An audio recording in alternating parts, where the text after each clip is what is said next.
예, 여러분 반갑습니다. 큐스타디 권태원 선생입니다. 자, 오늘은 우리가 행렬 5번째 시간인데, 오늘은 우리가 지난 시간에 공부한 역행렬의 정의와 역행렬의 판정에 관한 문제들을 우리가 한번 문제를 본격적으로 풀어보는 시간을 갖도록 하겠습니다. 자, 일단 우리가 지난 시간에 공부했던 이 역행렬에 관한 얘기를 살짝 다시 한번 해보겠습니다.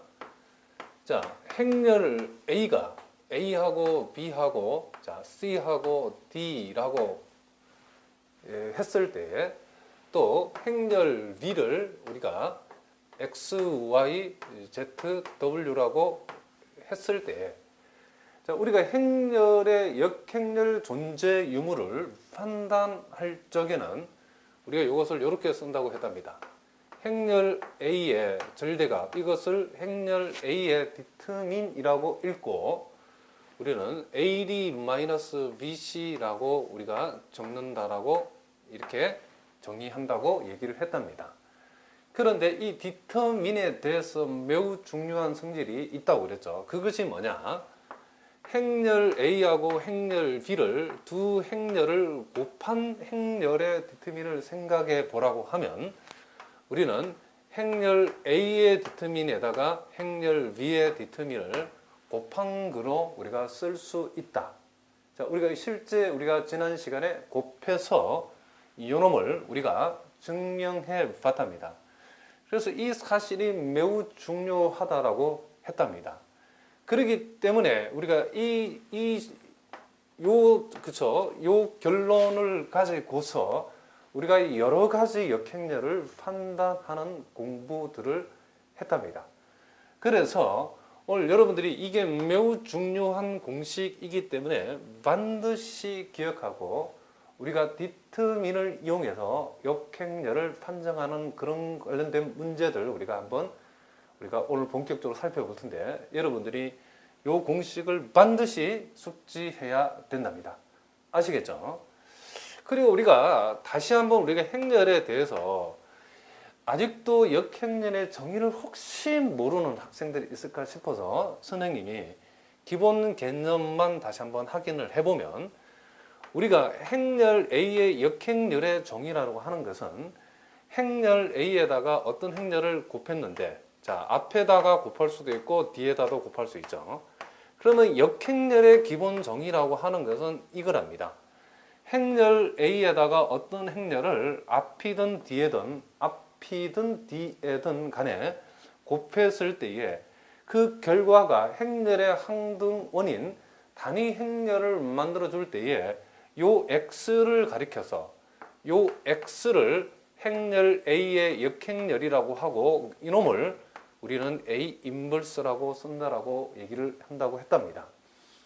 그래서 우리가 역행렬의 존재 유무를 판단하는 것이 이 행렬 A의 디터민인데, 그러면 우리가 행렬 A의 역행렬을 실제로 구해보면 우리가 AD-BC 분의 1에다가 주 대각선은 자리를 바꾸고 B하고 C는 그 자리에서 부호를 바꾸는 이런 모양이 되기 때문에, 왜 역행렬의 존재 유무를 디터민, 즉 AD-BC를 가지고 판단하느냐면, 우리가 실제 행렬 A에다가 요 행렬을 곱하면 단위 행렬이 나오기 때문에 지금 요 놈이 지금 행렬 A의 지금 역행렬이랍니다. 그래서 요 행렬 A의 역행렬이 존재 유무는 요 놈에 달렸답니다. 요 분모의 값이 0이 아니면 요 놈이 존재하는 거고, 요 분모의 값이 뭐가 되면 0이 되면 요 놈이 존재하지 않는 값이 된답니다. 아시겠죠? 그래서 우리가 이런 기본적인 이제 내용을 가지고서 오늘 우리가 여러분 교재에 있는 문제를 본격적으로 한번 풀어보도록 하겠습니다. 자, 여러분 교재에 15페이지랍니다. 자, 15페이지에 자, 4번 문제부터 한번 보겠습니다. 자, 매우 심플한 문제인데, 자, 2차 정사각 행렬 ABC가 모두 역행렬을 가지면, 자, 이렇게 했답니다. 행렬 A, B, C가 단위 행렬을 만족할 때에 자, 다음 중 A, B, C와 같은 행렬을 모두 골라봐라. A, B, C와 상등인 행렬을 모두 골라봐라 그랬답니다. 그래서 기억에는 행렬 A, C, B가 주어졌고 니온에는 행렬 B, A, C가 주어졌고 디귿에는 행렬 B, C, A가 주어졌고 그리고 리을에는 행렬 C, A, B가 주어졌답니다. 자, 우리는 여기에서 어떻게 이걸 판단하는가 이것이 중요한데 우리는 여기에서 행렬 C를 구해서 여기다가 대입을 함으로써 이 문제를 우리가 한번 판단해 보겠다는 겁니다. 자, 그러면 행렬 A, B, C의 곱이 단위 행렬이기 때문에 행렬 C라고 하는 것은 역행렬의 정의에 의해서 이 행렬을 하나의 행렬로 봤을 때에 요놈 곱하기 요놈이 단위 행렬이니까 C의 역행렬을 우리는 뭐라고 할 수 있다? 그렇죠. A 곱하기 B라고 할 수 있답니다. 즉 C의 역행렬이라고 하는 것을 우리가 A 곱하기 B라고 할 수 있고 이 C라고 하는 것을 우리가 이렇게 우리가 적어줄 수 있답니다. 이렇게. 자, 다시 한번 행렬 A하고 B를 곱해가지고 뭐가 됐기 때문에 그렇죠. A, B에다가 C를 곱해서 단위 행렬이 되었기 때문에 A, B하고 C는 무슨 관계? 그렇죠. 역행렬 관계에 있답니다. 그래서 우리는 C를 C의 역행렬이 A, B라고 할 수도 있고 A, B의 역행렬을 C라고 할 수도 있기 때문에 우리는 여기에서 행렬 A 곱하기 B의 역행렬을 C라고 해석을 했답니다. 그런데 역행렬의 성질에 의해서 이놈은 B 인버스 A 인버스라고 이렇게 쓸 수 있답니다.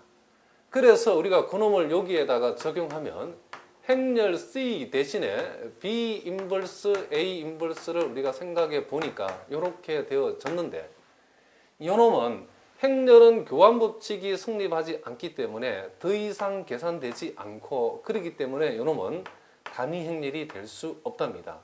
그렇기 때문에 AC, B는 A, B, C라고 행렬하고 같다라고 얘기할 수 없답니다. 그래서 우리는 이 기억번은 틀린 거라고 얘기한답니다. 자, 같은 방법으로 행렬 B, A가 있고 행렬 C 대신에 역시 B 인버스 A 인버스를 대입을 했는데 역시 요놈 두 놈이 함부로 바꿀 수 없기 때문에 교환을 시킬 수 없기 때문에 요놈도 단위 행렬이다라고 얘기할 수 없고 그렇기 때문에 ABC하고 BAC는 같은 행렬이라고 볼 수 없답니다. 또 요놈을 또 같은 방법을 해보니까 자, 행렬 C 대신에 B 인버스 A 인버스의 곱을 이렇게 대입을 해줬는데 요놈은 B하고 B 인버스가 만나면 단위 행렬이 되고 요놈도 A와 A 인버스가 만나면 단위 행렬이 되기 때문에 단위 행렬 곱하기 단위 행렬은 뭐가 된답니다. 그렇죠. 단위 행렬이 된답니다.